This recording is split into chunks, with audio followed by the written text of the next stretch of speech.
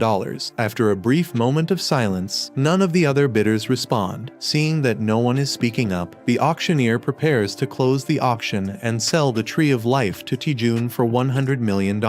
Just before the hammer comes down, Seo quietly signals Irene. She calmly raises her hand and places a new bid of $150 million. The entire room is left speechless. Even Taejun is caught completely off guard because no one expected a random bidder to suddenly increase the price by that much. Refusing to give up, Taejun desperately raises the bid to $160 million.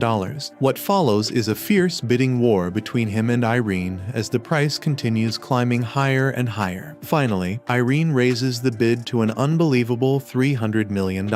Just as Taejun is about to make another offer, his assistant quickly stops him. He explains that the woman bidding against him is Irene, the youngest daughter of the Holton family. When it comes to money, there's simply no way he can compete with her. Taejun doesn't care and is prepared to risk his entire entire fortune just to win the Tree of Life. Even so, his assistant physically restrains him from making another bid, leaving Irene as the winner of the auction. After the auction ends, one of the attendants tells Irene that they'll begin preparing the Tree of Life for her. Seo sincerely thanks Irene for helping him win the auction, although he admits he feels a little guilty about how much money she had to spend. Irene simply says she doesn't mind. If buying the Tree of Life can solve her problem, then the money doesn't matter to her at all. She then asks Seo if he's found anything that can remove her terrible luck, maybe a special talisman or some kind of relic. Seo tells her that the real solution is to get rid of the strange item that's been following her around this whole time. Deep down, Seo already knows exactly what that object is. All Irene has to do is throw away the relic of bankruptcy, and her bad luck will disappear along with it. Solving her problem also benefits him because he'll be able to claim the relic for himself. In the end, it's the perfect outcome since it lets him kill two birds with one stone. Seo is left completely shocked when Irene tells him that nothing has been following her around. Thinking for a moment, he asks her a different question. He wants to know if any strange tattoo has suddenly appeared somewhere on her body. The moment Seo sees Irene's reaction, he realizes he was right. That kind of tattoo is a clear sign of a bound relic. Seo immediately remembers the tattoo on Yuka's arm. That mark was proof of the contract that made her the owner of the future guide. Unlike consumable relics, bound relics can only be used by the person they are attached to. No one else can use their power. Irene then shows Seo several pictures of the strange tattoo. The moment he sees them, he immediately recognizes what they are. Those markings belong to a parasite relic, an extremely rare type of relic that infects its owner and becomes part of their body. Realizing that, Seo understands that taking the relic away from Irene won't be nearly as easy as he first thought. Instead of forcing the issue, Seo tells Irene they should take their time and search for another solution. He gives her his phone number and promises that he isn't going to disappear or abandon her halfway through. Irene is relieved to hear that and happily accepts. Deep down, however, Seo has a completely different reason for staying close to her. If he can't steal the relic's power for himself, then the next best option is to keep the relic and its owner as close to him as possible. Putting that matter aside, one of the attendants arrives carrying the Tree of Life, along with all of the other items that were included in the winning bid. The attendant asks if Seo would like some help carrying everything outside, but Seo politely refuses and confidently says he already has someone to help him. Seo calls Arai over, expecting him to answer immediately, but after calling several times, nobody responds. At that moment, Seo already knows exactly what's happening. The scene then shifts to Arai and his group as they run through the streets carrying several duffel bags stuffed with Seo's money. Their plan is simple. They're going to leave town before Seo realizes what happened because they believe he'll never be able to track them down afterward. Just as they think they've escaped, a silver axe suddenly comes flying straight toward Arai's face. It misses him by only a few inches before burying itself nearby. Arai freezes in shock as Seo calmly steps out of the shadows and demands to know how they dared to steal his money. Arai can't understand how Seo managed to find them so quickly. Seo casually explains that the silver axe itself led him straight to their location. Now that he's found them, he promises to make every one of them pay for betraying him. Seo then pulls out a strange pumice stone and activates its power. The relic instantly summons a gigantic stone pillar behind him. He explains that it's an ancient relic famous for countering enemy attacks, and he just won it during today's auction. Since he only got it a short while ago, this is the perfect chance to test out what it can really do. According to Seo, the relic doesn't just reflect attacks. It can also detect a person's future actions and punish them before they even carry them out. The moment he activates its ability, Arai and every member of his crew suddenly find heavy cuffs wrapped tightly around their wrists. These are the cuffs of betrayal. After a few seconds, the cuffs mysteriously disappear, leaving Arai and the others completely confused. Seo then explains that they're now bound by Hammurabi's code. As long as they remain loyal, nothing at all will happen to them. But the moment they even think about betraying him again, their bodies will immediately be torn to pieces. Hearing that, Arai and his two lackeys quickly apologize and promise it won't happen again. Seo then takes them to his house and tells them that their job is to pick the fruit from the Tree of Life. Without wasting any time, the three of them get to work. At first, the relic complains, but after a while she starts starts enjoying it because their hands are so gentle. Seo is surprised by this and figures they must have a very high affinity with the relic. He remembers trying to bind the Tree of Life himself the previous night, but he completely failed. Just then, Seo gets a call from a familiar number. It turns out to be Taejun. Taejun gets straight to the point and says he wants to talk about the Tree of Life that Seo now has, but Seo immediately shuts him down, saying he has nothing to discuss, before hanging up. The call leaves Taejun slightly annoyed. His assistant then walks over and tells him not to worry. He says that if Taejun gives him access to the company's relics, he'll be able to take the Tree of Life back without much trouble. Later that night, Seo sits alone at a bar and thinks back to a few days earlier when the Silver Axe gave him a warning. That warning meant Taejun had started tracking him, but so far Seo hasn't seen any sign of him. A moment later, Taejun's assistant, Takuya, walks into the bar. Seeing him, Seo realizes they must really be looking down on him if they only sent Takuya. Takuya calls out to Seo, but Seo completely ignores him. After Takuya keeps calling his name for a while, Seo suddenly turns around and drives his elbow into Takuya's stomach, knocking him to the ground. The attack makes Takuya furious. Seo's system immediately tells him that Takuya has completely lost his composure, causing his dominance to weaken. This was exactly what Seo wanted. He knew Takuya's relic ability depends heavily on staying calm and keeping his dominance. Now that his composure is gone, he temporarily loses the ability to use relics. Seo keeps mocking him, making Takuya even angrier. Unable to control himself, Takuya charges straight at Seo and tries to activate a poison relic. But Seo doesn't even move because nothing happens. The poison never comes out. Seo simply grabs Takuya by the head and slams his face into the counter, reminding him that once his dominance is weakened, he can't use relics anymore. Takuya turns around to look at Seo and is completely shocked that he knows so much about relics. Without saying another word, Seo picks up the relic and easily tames it using his overwhelming dominance. Once the relic submits to him, Seo pours its powder onto Takuya's back. This relic is actually a grade-bound relic that was originally created among slaves in Africa. Anyone who touches the powder or even breathes it in will temporarily lose their mind and become a zombie with no will of their own. As expected, that's exactly what happens to Takuya, seeing him reduced to a mindless zombie. Seo figures this should be enough to slow Taejun's plans down for at least a little while. The next day, Takuya is locked inside a detention room at Taejun headquarters. Even after an entire day has passed, he's still wandering around like a brainless zombie. Several agents ask Taejun what they should do with Takuya, but Taejun couldn't care less about his condition. He tells them to forget about Takuya and focus on recovering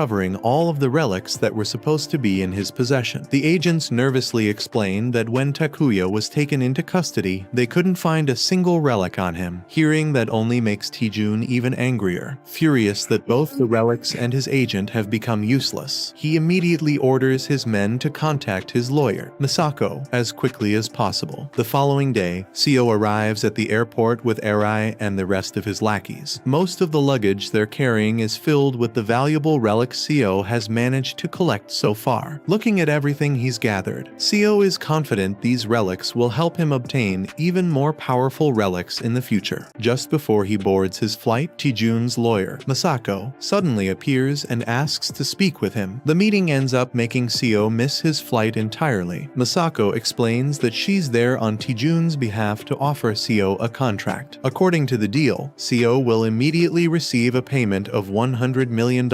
After that, he'll continue receiving a generous monthly salary, and Taejun promises that nobody will interfere with his personal life. All Seo has to do in return is become one of Taejun's subordinates and work for his organization. Seo doesn't even think about the offer before rejecting it. He bluntly calls it nothing more than a slave's contract. Misako still tries to persuade him, warning him that making an enemy out of Taejun is a terrible idea because he's one of the most powerful men around. Instead of answering with words, Seo pulls out the zombie powder relic and tells Misako that she's the one who should be worried. Misako remains completely calm because she believes Seo is only bluffing. After all, she doesn't think he'd dare use such a dangerous relic in the middle of a crowded airport. The very next second, Seo proves her wrong. The moment he moves, Misako instantly slides backward and fires a powerful water cannon straight at him. Seo quickly activates Hammurabi's stone and blocks the attack attack with ease. The relic immediately reflects the water cannon back at Misako, sending the attack right back at its owner and knocking her onto the ground. Everyone nearby is amazed by the fight unfolding in front of them. The battle looks so incredible that people immediately pull out their phones and begin recording everything they see. As Misako struggles to get back on her feet, Seo calmly walks over to her and prepares to pour the zombie powder onto her. Not long afterward, airport security receives several reports about a naked woman causing trouble and harassing people inside the terminal. From those reports alone, it's obvious that Seo ended up using the relic on her. After claiming Masako's relic for himself, the mysterious crow suddenly speaks to Seo and warns him that danger is rapidly approaching. Instead of listening, Seo starts punching the air in frustration because he has no intention of taking orders from the same crow that sent him back in time without giving him any explanation. Just then, Taejun himself walks into the room. The moment Arai sees him, he becomes nervous and quietly asks Seo if they're really going to be okay. Taejun casually introduces himself to Arai, but before Arai even has a chance to respond, Taejun activates one of his relics. A streak of purple lightning instantly strikes Arai and all of his lackeys at the same time. The moment Seo sees the look on Taejun's face, he immediately realizes that the situation has just become far more dangerous than before. That was episode 5. Subscribe to not miss the next part and watch the next video on screen.